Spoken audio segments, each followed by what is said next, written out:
students, here is Professor Rameshwar Gagrani from Gagrani IIT JEE NEET and Foundation. We are learning here online. This is our online portal. We are preparing for national entrance exams like NEET, JEE, IIT, CET, BIT, SET, and likewise various entrance exams.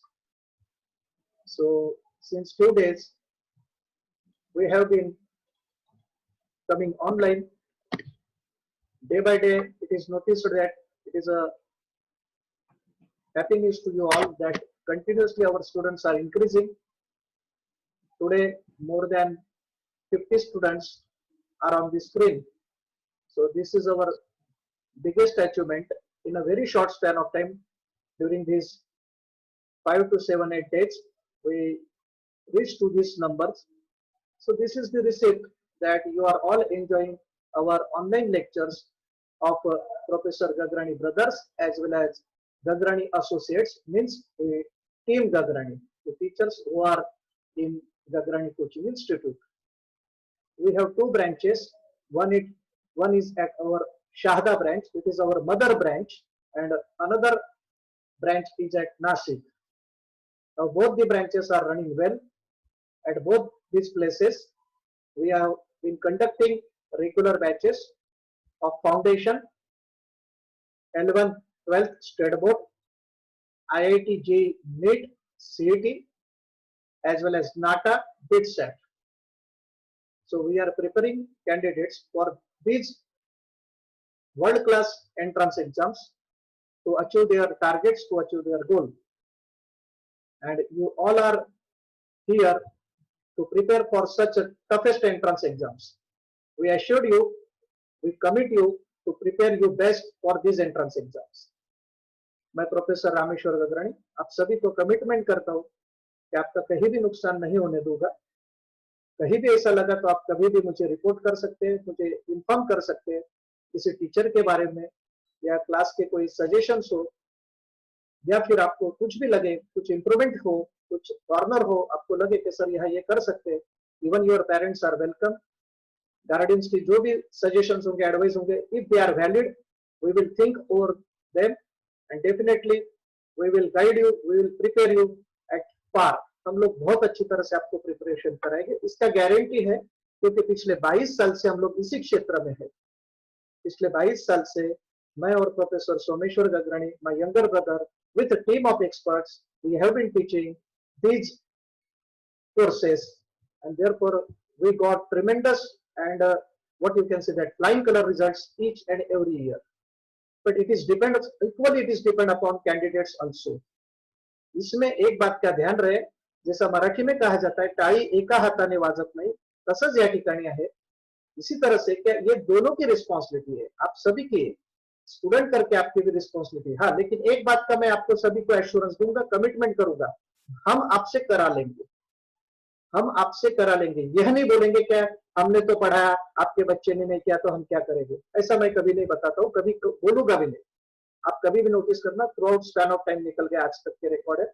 We will prepare you because we have developed such talent, such resources, we have world class lab, world class systems, world class what you can say that infrastructure, ये सभी है, इसलिए हम लोग ये कर सकते हैं।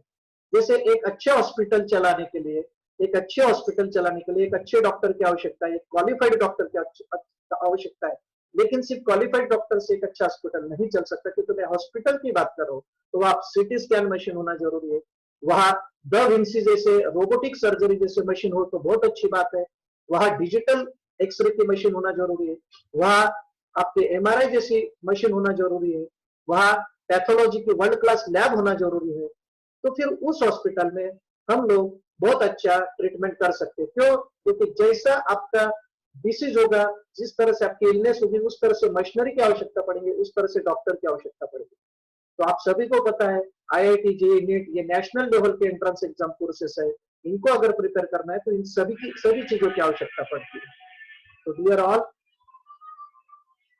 वो कौन बज रहा है देखो इधर, सुनो आदित्य,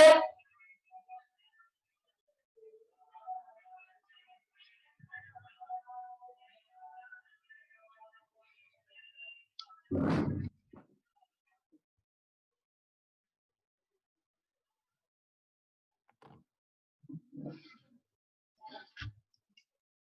बज रहा था, ठीक है, ले लो। So dear all, sorry for disturbances. तो मैंने आपको बता दिया कि आपका भी इक्वल रोल है और इसी का सभी को ध्यान रखना है। Yesterday we have seen about the shells. Some students they requested to repeat few points. कल हमने शेल्स के बारे में बात की थी। हम इलेक्ट्रॉनिक कॉन्फ़िगरेशन ऑफ एटम्स यह हमें सीखना है। इलेक्ट्रॉनिक कॉन्फ़िगरेशन ऑफ एटम्स सीखने के लिए हम पिछले 10 दिन से कम 10 दिन हुए हमें, 14th ऑफ में से हम लोगों ने शुरुआत की थी। तो इलेक्ट्रॉनिक कॉन्फ़िगरेशन ऑफ एटम सीखने के लिए हमें यहाँ तक आना पड़ा। आप सोचो, कम से कम हमने उससे नहीं कहा तो भी 15 आवर्स मिनिमम दिए, तब हम यहाँ तक आके पहुंचे कि जहां हम लोग अब इलेक्ट्रॉनिक कॉन्फ़िगरेशन ऑफ एटम्स की शुरुआत करने वाले। तो इलेक्ट्रॉनिक कॉन्फ़िगरेशन ऑफ एटम शुरू करने के लिए आप नोटिस करो, आपने रिकॉर्ड किया होगा, आपने ऑब्जर्वेशन किया होगा कि हम लोग हमें कहां से किस तरह से जाना पड़ा, क्या क्या चीजें हमें ध्यान में लेनी पड़ी। नॉर्मली ऐसा होता है, एक दो लेक्चर में तुरंत इलेक्ट्रॉनिक कॉन्फ़िगरेशन बताया जाता है, और क्या होता है, कुछ स्टूडेंट्स को ध्यान में आता है लेकिन बहुत सी चीजें तो मालूम नहीं पड़ती। तो हम कहीं भी नहीं छोड़ रहे। मैंने पहले भी ये बताया था, our aim is just like vacuum cleaner. भाई वैक्यूम क्लीनर आपको पता है कोई चीज नहीं छोड़ता है, फिर वो 1 रुपए की नोट हो, डुप्लीकेट नोट हो कि 2000 की नोट हो, अगर वैक्यूम क्लीनर के संपर्क में आ गई तो उसे खींच लेता है, वो उसे कचरा ही समझता है। मेरी बात समझो। तो कहने का मतलब यह है कि don't take otherwise, it is most respected. Vacuum cleaner का बहुत बड़ा वर्कआउट होता है, हम उसी तरह से वर्कआउट कर रहे हैं, कोई चीज छोड़ नहीं रहे। शेल्स के बारे में मैंने बात की थी, किसी ने पूछा था कि सर शेल्स के बारे में थोड़ा रिपीट करो, तो मैंने बता दूं, शेल्स मैंने बताया था कल, मैंने ये बात बताई थी कि एसपीडीएफ जो होते हैं ये सब शेल्स होते हैं, इनको सब एनर्जी लेवल कहा जाता है एसपीडीएफ, और इनका कैपेसिटी तय है। एस का कैपेसिटी 2 इलेक्ट्रॉन का है, पी का कैपेसिटी 6 इलेक्ट्रॉन का है, डी का कैपेसिटी 10 इलेक्ट्रॉन का है, एफ का कैपेसिटी 14 इलेक्ट्रॉन का है। The electrons they enters into the shell, they are present in shells. In shells subshells are present. Shells में subshells है, shells में subshells है। क्विक, बाकी स्टूडेंट जल्दी आ जाओ ऑन स्क्रीन पर। They are trying to connect but शायद okay आ गए। Shells में subshells है, so when electrons are entering into the shell, that means when they are present in shells, at the end they are entering into the shell, subshells। फिर वो subshell में चले जाते हैं। सबशेल में भी उनकी अपनी जगह कुछ ना कुछ फिक्स है, लेकिन वहां पर भी वेरिएशन है। किस तरह से? एस सबशेल का एस ऑर्बिटल है वो एक ही है, orbital can have maximum 2 electrons, orbital can have maximum 2 electrons. Orbital के लिए 2 ही इलेक्ट्रॉन की व्यवस्था है। मेरी बात समझिए, एक ऑर्बिटल में 2 इलेक्ट्रॉन रह सकते हैं। आप बिल्कुल ठीक से सुनो, अभी आप मूवमेंट मत करो, आप सुनो। एक ऑर्बिटल में 2 इलेक्ट्रॉन रख सकते हैं। Orbital can maximum have 2 electrons only. एक बात हो गई। Shells contain subshells and subshell contains orbitals. Shells contain subshells and subshell contains orbitals. Now what is the significance of these orbitals? The significance मतलब इसका महत्व, इंपॉर्टेंस क्या है, orbital का इंपॉर्टेंस क्या है। हम लोग एटॉमिक स्ट्रक्चर की बात कर रहे हैं, न्यूक्लियस के बारे में हमने पूरी स्टडी कर ली है, हालांकि उसमें भी हमें बहुत आगे जाना है। न्यूक्लियर केमिस्ट्री बहुत बड़ा लेसन है, उसमें हम लोग उसमें बाकी डिटेल में देखेंगे। एटॉमिक स्ट्रक्चर में हम लोग एक्स्ट्रा न्यूक्लियर पार्ट शेल्स की बात कर रहे थे, principal shell, principal orbits, principal energy levels, main energy levels, you can say that principal quantum number, these are all the synonym word। ये एक दूसरे को पूरक वर्ड है, सभी के मीनिंग सेम है। It is indicated by small n। There are 4 types of quantum numbers sequentially। ये sequentially है, ऐसे randomly नहीं है, इनकी अपनी एक जगह है। 4 types of quantum numbers है। Principal quantum number small n, azimuthal quantum number small l। azimuthal को सब्सिडरी भी कहा गया है, सेकेंडरी भी कहा गया है। एजिमिथल क्वांटम नंबर को subsidiary quantum number, secondary quantum number के नाम से भी बताया जाता है। It is indicated by the symbol small l. तीसरे नंबर का जो क्वांटम नंबर है third, it is a magnetic quantum number indicated by the symbol small m. And the last quantum number spin quantum number, यह जो है इसको small S से indicate किया जाता है। यहां तक ये बात मैंने बताई थी। फिर प्रिंसिपल क्वांटम नंबर, इसको मैं अगर स्मॉल एन से इंडिकेट करता हूं तो अगर मुझे प्रिंसिपल क्वांटम नंबर म्हणजे शेल नंबर में कितने इलेक्ट्रॉन है, each shell how many electrons its capacity is there, हर शेल की इलेक्ट्रॉन अकोमोडेट करने की कैपेसिटी क्या है, यह हमें इस फॉर्मूले से पता चलती है 2n square, where small n is a principal shell number. अगर आप n की वैल्यू 1 डालोगे, 2 डालोगे, if you put 3 n is equal to, if you put n is equal to 4, आपको उसी तरह से वह उस शेल की कैपेसिटी पता चलेगी। जैसे n इज इक्वल टू मैंने 3 अगर एंट्री की तो 3 square is equal to 9 into 2 18, third shell का कैपेसिटी 18 इलेक्ट्रॉन्स का होगा, इसका ध्यान रखें। तो सर फर्स्ट शेल का कितना होगा, आप n की वैल्यू डालते चलो, किसी को भी आ जाएगी। पुट 2n स्क्वायर, ये फॉर्मूला है। n की वैल्यू 1 डालो, 2n स्क्वायर, 1 स्क्वायर 1 हो गया, 2 इंटू 1 2। सो फर्स्ट शेल का कैपेसिटी 2 इलेक्ट्रॉन का, सेकंड शेल का कैपेसिटी 8 इलेक्ट्रॉन का, थर्ड शेल का कैपेसिटी 18 इलेक्ट्रॉन का, फोर्थ शेल का कैपेसिटी 32 इलेक्ट्रॉन्स का, फिफ्थ शेल का कैपेसिटी 50 इलेक्ट्रॉन्स का, सिक्स्थ शेल का कैपेसिटी 72 इलेक्ट्रॉन्स का, सेवन शेल का कैपेसिटी 49 इंटू 2 98 इलेक्ट्रॉन्स का। राइट है ना, इस तरह से ये सारा वर्कआउट करेगा। मेरी बात सभी को समझ रही है? ये हो गया प्रिंसिपल शेल की कैपेसिटी, इसका ध्यान रहे। अब मैं प्रिंसिपल शेल में सब शेल प्रेजेंट है, ये मैं बता रहा हूं। Principal shells contain sub shells, इसका ध्यान रहे। ये सब शेल के नाम क्या है, एसपीडीएफ है। Small S, small P, small D, small F, small G, small H, इस तरह से आगे है, लेकिन हमारे स्टडी में अभी 4 है, क्योंकि आगे अभी रिसर्च होना बाकी है, वो चल रहा है, it is under pipeline, working चल रहा है। Small S, small P, small D, small F, मैं क्लियर कर रहा हूं। ये एक्चुअली स्पेक्ट्रो नोटेशन है, स्पेक्ट्रोग्राफिक जो है ये नोटेशन है। स्मॉल एसपीडीएफ क्या है, तो ये स्पेक्ट्रोग्राफिक नोटेशन है, इसका ध्यान रहे। इसका कितना सिग्निफिकेंस है आगे कभी कभी देखेंगे हम लोग क्लासरूम कोचिंग में। मैं सारे इन सवालों पर जवाब सिस्टमेटिकली दूंगा, अभी तो हमें जो सीखना है उस पर ध्यान रखो। ये जो स्मॉल एसपीडीएफ, इनका वैल्यू डिफाइन किया गया है, 0 से शुरुआत होती है। स्मॉल एस का वैल्यू 0 दिया गया है, एसपी पी का वैल्यू 1 दिया गया है, डी का वैल्यू 2 दिया गया है, एफ का वैल्यू 3 दिया गया है, फिर जी का वैल्यू 4 दिया जाएगा, इसका ध्यान रहे। इस तरह से नंबर रहेंगे। एक्चुअली लेटर ऑन मतलब जब ये नंबर दिए गए, आज के 50-60 साल पहले की बात है, तो ये जब नंबर दिए गए तो आगे इनको एजिमुथल क्वांटम नंबर से प्रेरित किया गया। जो azimuthal quantum number small L की मैं बात कर रहा हूं, स्मॉल एल, ये एक्चुअली ये स्मॉल एल की वैल्यू है for that S subshell, small L की वैल्यू 0 है। पी सबशेल के लिए स्मॉल एल की वैल्यू 1 कंसिडर की गई है, डी सबशेल के लिए 2 कंसिडर की गई है, एफ सबशेल के लिए 3 कंसिडर की गई है। देखो ये इंटरेस्ट बढ़ेगा, अभी धीरे धीरे सीक्रेट्स ऐसे ओपन हो गए, ये रिपीट भी होते जाएंगे, समय समय पे रिपीट हो गया। आप सभी को बिल्कुल हर स्टूडेंट को आना ही चाहिए। अगर किसी स्टूडेंट को आप में से नहीं आया तो मैं केमिस्ट्री सिखाना छोड़ दूंगा। मैं फिर से बता रहा हूं, मेरा रिकॉर्ड कर लीजिए स्टेटमेंट, मैं केमिस्ट्री नहीं पढ़ूंगा इसके बाद कभी। तो मेरा कमिटमेंट इसीलिए होता है कि हम वर्किंग उसी तरह से करेंगे और करके आए हैं, लेकिन साथ यह भी रहे कि डॉक्टर को पेशेंट को साथ देना जरूरी होता है। पेशेंट की भी साइकोलॉजी उतनी इंपॉर्टेंट होती है, इस बात का ध्यान रखें। पेशेंट का डॉक्टर पर भरोसा होना जरूरी है।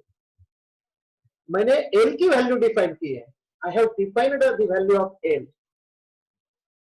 एस के लिए एल की वैल्यू 0 बताई गई है। एल ये एजिमुथल सेकेंडरी क्वांटम नंबर है, सब्सिडरी क्वांटम नंबर भी इसे बताया गया है।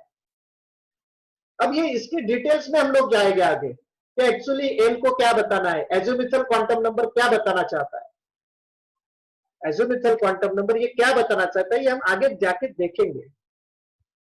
तो मैं फिलहाल समझा रहा हूं, एसपीडीएफ की वैल्यू बता रहा हूं। एसपीडीएफ अगर लिखूं तो 0 1 2 3 4 इस तरह से लिखो। एस मतलब 0, पी मतलब 1, डी मतलब 2, एफ मतलब 3। थोड़ा इसको मैं और क्लियर कर देता हूं, जिन्होंने ऑर्बिटल सीखा है मेरे से यहां पर, उनको थोड़ा इसमें जल्दी समझ जाएगा, मैं बताता हूं। मैग्नेटिक क्वांटम नंबर एम आता है, मैग्नेटिक क्वांटम नंबर एम जो है इसका वैल्यू शुरुआत होता है -L से +L तक। देखो मेरी बात ठीक से समझो, मैग्नेटिक क्वांटम नंबर एम का वैल्यू इसका शुरुआत होता है -L से +L तक।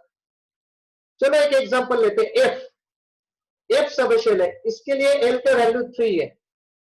एफ सबशेल है, इसके लिए एल का वैल्यू 3। देखो एस के लिए कितना था, 0 था, स्मॉल पी के लिए कितना था, 1 था, डी के लिए कितना था, 2 था, तो एफ के लिए कितना हुआ, 3 हुआ। अब 3 को आप -3 से +3 तक ले जाओ, कितने वैल्यू आते हैं देखो, आपको जवाब मिलेगा ऑर्बिटल का -3 -2 माइनस।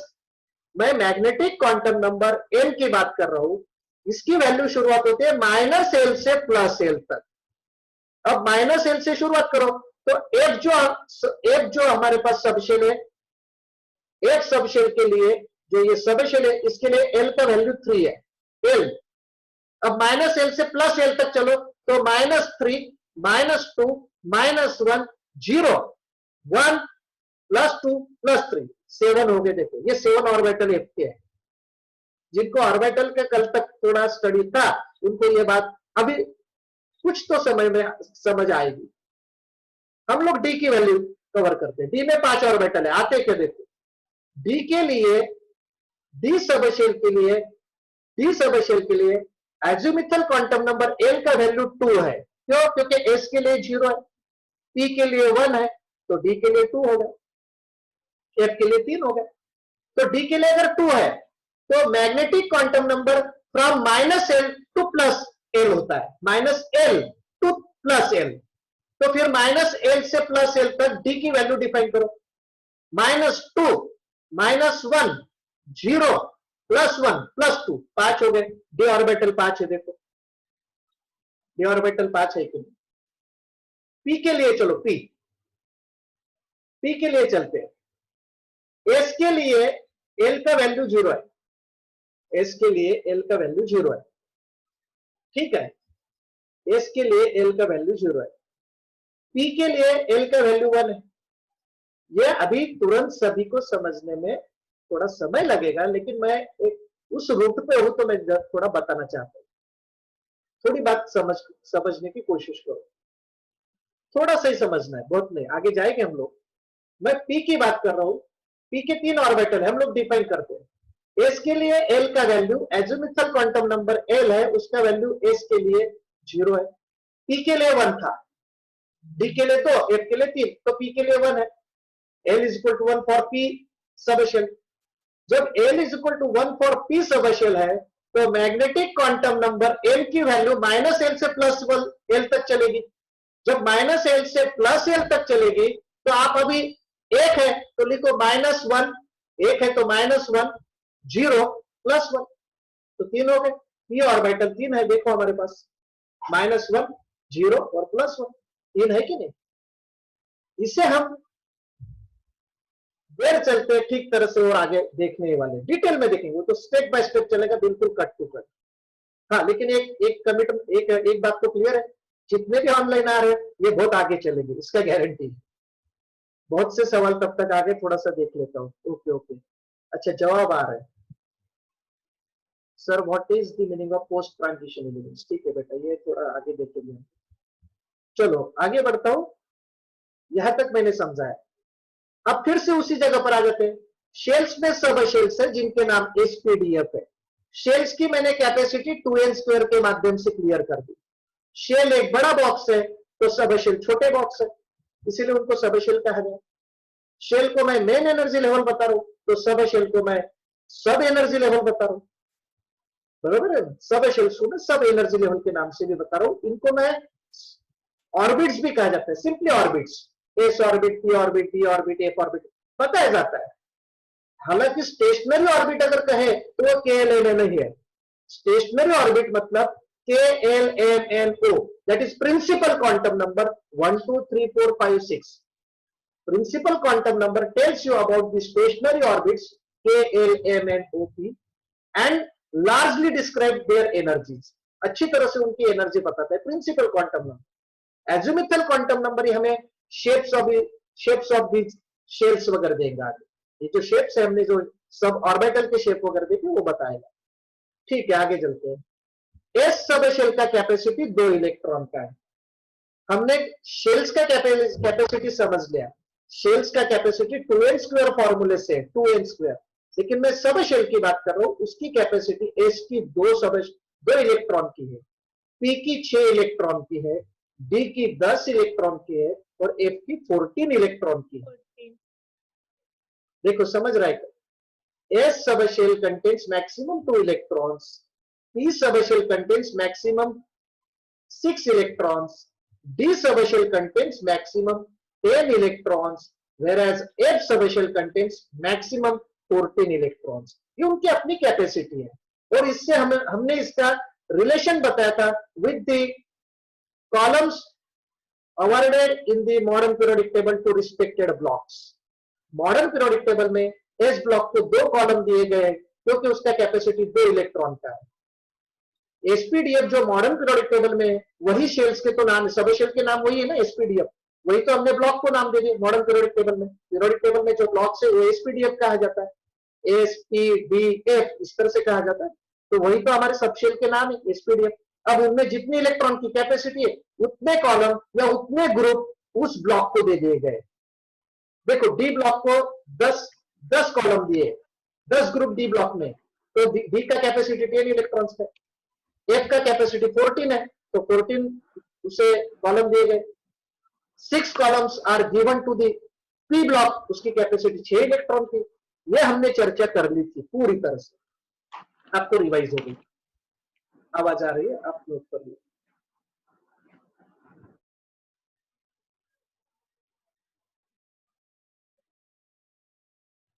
ओके ओके, चलो अच्छा, समझी तो अच्छी बात है, नहीं समझा तो फिर भी मैं बताऊंगा at the end of the lecture. आपके सवाल जो भी होंगे, किसी को नहीं समझा तो मैं रिपीट जरूर करूंगा, आप बिंदास रहिए इस बारे में। मैंने कैपेसिटी डिफाइन की है, मैं और आगे बढ़ रहा हूं, धीरे धीरे समझ के चलो, बिल्कुल सही तरीके से चल रहा है। शेल्स का मैंने बता दिया कैपेसिटी, सब शेल का कैपेसिटी बता दिया। अब मुझे यह बताना है, अब मुझे ठीक से समझो कि मुझे क्या बताना है।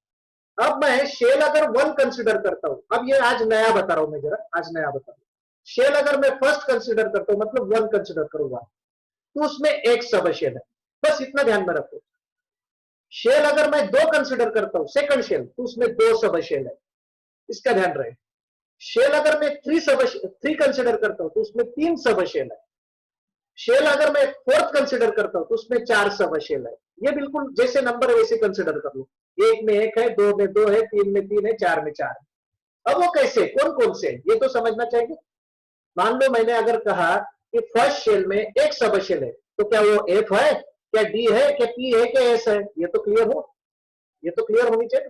तो मैं ये बता रहा हूं, अगर फर्स्ट शेल है, एक बड़ा बॉक्स है, उसमें एक छोटा बॉक्स मैंने एस रख दिया है। फर्स्ट शेल में एस नाम की एक छोटी सब शेल है। एस जो है उसका कैपेसिटी 2 इलेक्ट्रॉन का है। एस का सब शेल का कैपेसिटी 2 इलेक्ट्रॉन का है। और आपको यह भी पता है कि फर्स्ट शेल का कैपेसिटी 2 इलेक्ट्रॉन का है। जब फर्स्ट शेल का कैपेसिटी 2 इलेक्ट्रॉन का है, फर्स्ट शेल का कैपेसिटी 2 इलेक्ट्रॉन का है, उसमें हम जब एस सब शेल रखेंगे जिसका कैपेसिटी 2 इलेक्ट्रॉन का है, तो क्या हम बाकी सब शेल रख सकते हैं फर्स्ट शेल में? नहीं, नहीं रख सकते। क्यों? क्योंकि बाकी सब शेल की कैपेसिटी बढ़ गई है। अगर मैं P sub shell first shell में रखने की कोशिश भी करूं तो पी का कैपेसिटी 6 इलेक्ट्रॉन का है। अभी मैंने बताया p sub shell it has a capacity of 6 electrons और फर्स्ट शेल का कैपेसिटी 2 इलेक्ट्रॉन का है, तो उसमें 6 इलेक्ट्रॉन वाला तो जा ही नहीं सकता। तो वहां पर हमने एस सब शेल रख दिया है। एस सब शेल का कैपेसिटी 2 इलेक्ट्रॉन का है।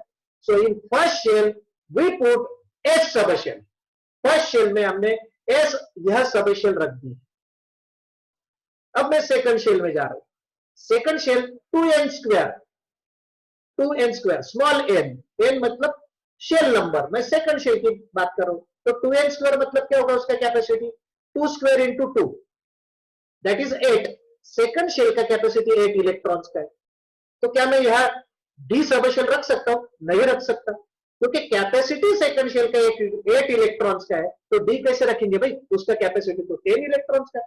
सर क्या फिर मैं एक सबशेल रख सकता हूं, उसका तो 14 इलेक्ट्रॉन का है, तो यहां समाएगा ही नहीं। तो फिर क्या रख सकते हैं? सर एस रख सकते हैं, हाँ एस रख दो, एस का कैपेसिटी 2 इलेक्ट्रॉन का है, लेकिन सेकंड शेल का कैपेसिटी 8 इलेक्ट्रॉन का है, तो और क्या रख सकते हैं? पी रख दो, एस एंड पी, क्योंकि पी का 6 और पी सबशेल का कैपेसिटी 6 इलेक्ट्रॉन का है, एस सबशेल का कैपेसिटी 2 इलेक्ट्रॉन का है, तो एक एस और एक पी रख दो तो हो गया 8 इलेक्ट्रॉन। तो आपका सेकंड शेल पूरा होगा। तो फर्स्ट शेल में एक एस सबशेल है, सेकंड शेल में एस और पी सबशेल है। थर्ड शेल में चलो, हम लोग थर्ड शेल में जा रहे हैं। मैं थर्ड शेल की तरफ बढ़ रहा हूं। थर्ड शेल में 2n स्क्वायर के फॉर्मूले के हिसाब से n मतलब शेल नंबर, थर्ड शेल है ना, n का वैल्यू 3 डालो। व्हाट विल हैपन, 3 स्क्वायर का क्या होगा, 9 होगा, 9 इंटू 2 18 होगा। Capacity of third shell is 18 electrons. तो क्या मैं एक सबशेल रख सकता हूं? रख सकते थे, लेकिन फिर बाकी मैनेज नहीं होगा, तो इसीलिए यहां पर एसपीडी का मैनेज किया गया है, एस सबशेल को रखा गया है। अच्छा ये भी एक सवाल रहेगा, यहां पर एक क्यों नहीं रख सकते थे, यहाँ पर डी और पी का क्यों नहीं मैनेज कर सकते थे, ऐसा कुछ आ सकता है। इसमें मैं आगे बढ़ूंगा तब बताऊंगा। मैं ये लोअर एनर्जी लेवल का काम है, यहाँ पर हमें वुन्स रूल और पाउली एक्सक्लूजन प्रिंसिपल सपोर्ट करते हैं, वो बताते हैं इसे क्यों हमें एस रखना चाहिए। ये भी आगे बढ़ेंगे हम तब देखेंगे। मैंने थर्ड शेल की बात की, 18 उसका कैपेसिटी है, तो मैंने उसमें कौन कौन से सबशेल रखे थर्ड शेल में? मैंने एक एस सबशेल रख दी जिसके 2 इलेक्ट्रॉन की कैपेसिटी, मैंने पी सबशेल रख दी जिसकी 6 इलेक्ट्रॉन की कैपेसिटी, मैंने डी सबशेल रख दी जिसकी 10 इलेक्ट्रॉन की कैपेसिटी। मतलब एक चेयर एक बेंच रखते हैं जहां पर 2 स्टूडेंट बैठ सकते, एक बड़ा बेंच रखते हैं जहां पर 6 स्टूडेंट बैठ सकते, और उससे भी बहुत बड़ा बेंच रखते हैं जहां पर 10 स्टूडेंट बैठ सकते, और स्टूडेंट मतलब इलेक्ट्रॉन समझ। तो एक 2 का कैपेसिटी एस सबशेल होगा, एक पी का कैपेसिटी 6 सबशेल, पी सबशेल का कैपेसिटी 6 इलेक्ट्रॉन होगा, और एक डी सबशेल का कैपेसिटी होगा आपका 10 इलेक्ट्रॉन का। 10 प्लस 6 प्लस 2 18 हो गए। देखो थर्ड शेल आपको 18 इलेक्ट्रॉन्स अलाउड कर रही है, third shell allows you 18 electrons. Third shell जो है आपको 18 इलेक्ट्रॉन के बारे में बता रही है। अब मैं चाह रहा हूं fourth shell, n is equal to 4 रखो, स्मॉल n, 4 स्क्वायर कितना हुआ, 4 square 16, 2n square 16 into 2 32। The capacity of fourth shell is 32 electrons। चौथी कक्षा में आप ज्यादा से ज्यादा 32 इलेक्ट्रॉन रख सकते हो। फिर क्या सर हम 25 नहीं रख सकते? जहां 32 बैठ सकते हो तो 25 बैठ सकते हैं, तो कोई सवाल आता ही नहीं। So we can maximum put 32 electrons in fourth shell। Sir अगर हमारे पास 33 इलेक्ट्रॉन हो गए तो वो 33 जो है, जो आखिरी का इलेक्ट्रॉन वो नहीं रख सकते भाई, क्योंकि उसकी जगह वहां पर खत्म हो गई, कैपेसिटी खत्म हो गई। तो सर फिर उसे हम कहां रखेंगे? वो अगले शेल में जाएगा, it will promote to the next shell, right है ना, वो अगले शेल में जाएगा। फिर वो कैसे जाएगा वो आगे देखेंगे, लेकिन कैपेसिटी खत्म हो गई है तो आप वहां नहीं बैठा सकते, ये बिल्कुल तय है। इतना सिंपल है। इलेक्ट्रॉनिक कॉन्फ़िगरेशन सीखना तो बहुत सिंपल है। क्यों? क्योंकि यहाँ पे धांधली नहीं चलती, धांधली प्रकार नहीं है, यहाँ पर धांधली नहीं है, यहाँ पर सिस्टमेटिक है।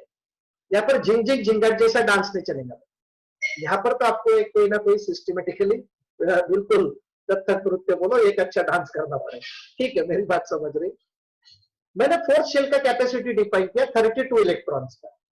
अब इसमें मैं कौन कौन से सब शेल रख सकता हूं? तो मैं अगर एस में 2 इलेक्ट्रॉन है, पी में 6 है, डी में 10 रख सकता हूं, और एक में 14 रख सकता हूं। इन सभी के अगर आप टोटल करो 32 हो जाते, तो क्यों ना मैं ये चारों रख दूं, एस पी डी एफ, मैंने चारों रख दिए वहां पर, जिसकी कैपेसिटी 32 इलेक्ट्रॉन्स की हो गई। एफ की 14, डी की 10, पी की 6 और एस की 2। करो इसका समेशन, 2 प्लस 6 8, 8 प्लस 10 18, 18 प्लस 14 32 हो गए।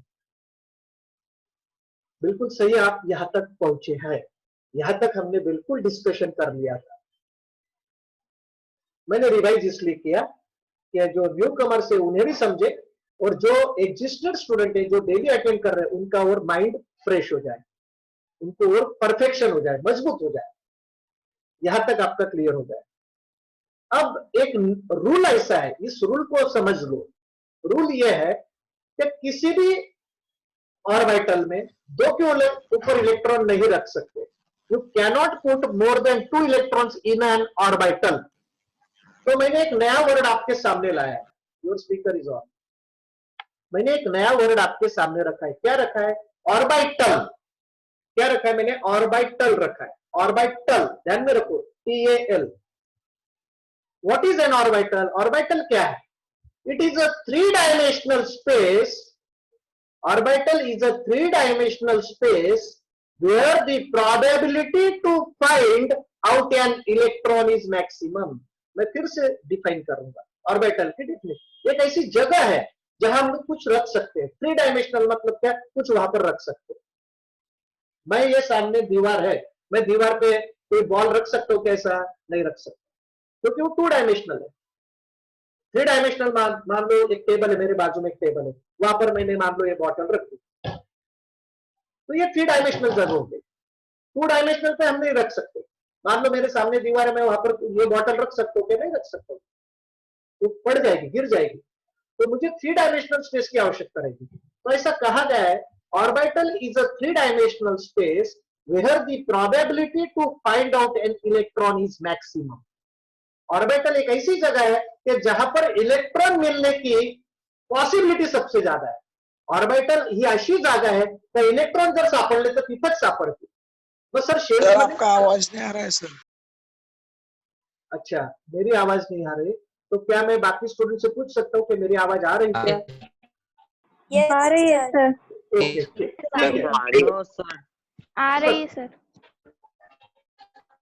ओके भाई। तो अगर मेरी आवाज ज्यादातर स्टूडेंट को आ रही है और किसी और स्टूडेंट को या कोई कुछ कैंडिडेट्स को नहीं आ रही है, तो इसकी वजह यह हो सकती है कि उधर से आपकी तरफ से इंटरनेट कनेक्शन कहीं ना कहीं डिस्टर्ब हुआ है, तो इसका ध्यान रहे। तो मुझे पढ़ाने दो, ये सारे रिकॉर्डिंग लेक्चर में है, तो इसका ध्यान रहे। ये रिकॉर्डिंग आपको उपलब्ध जरूर होगी, क्लासरूम कोचिंग में तो श्योर होगी, कोई डाउट ही नहीं है। मैं पढ़ा रहा हूं, आगे बढ़ रहा हूं।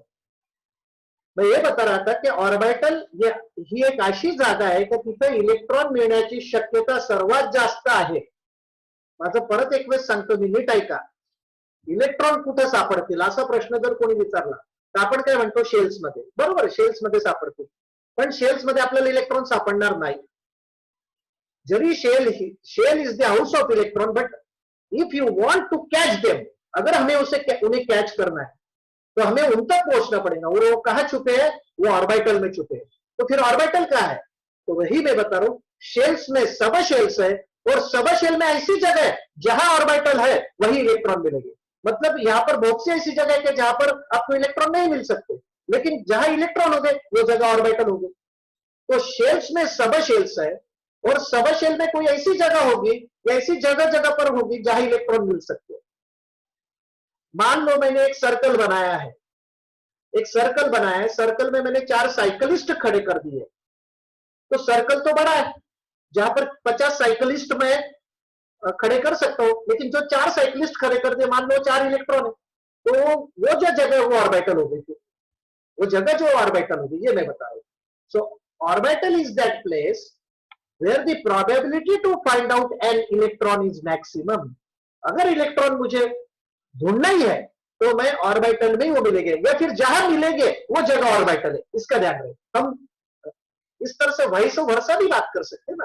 क्या मान लो इलेक्ट्रॉन यहां मुझे दिख रहे कि भाई यह इलेक्ट्रॉन है, तो ये जगह होगी ऑर्बिटल पे। So you can say that orbital is a 3-dimensional space where the probability to find out an electron is maximum. ये भी क्लियर हो गई। अब ऑर्बिटल का है, तो orbitals are the part of sub shells. फिर उनके नाम क्या है? तो जो सब शेल के नाम है वही उनके नाम दे दिए गए।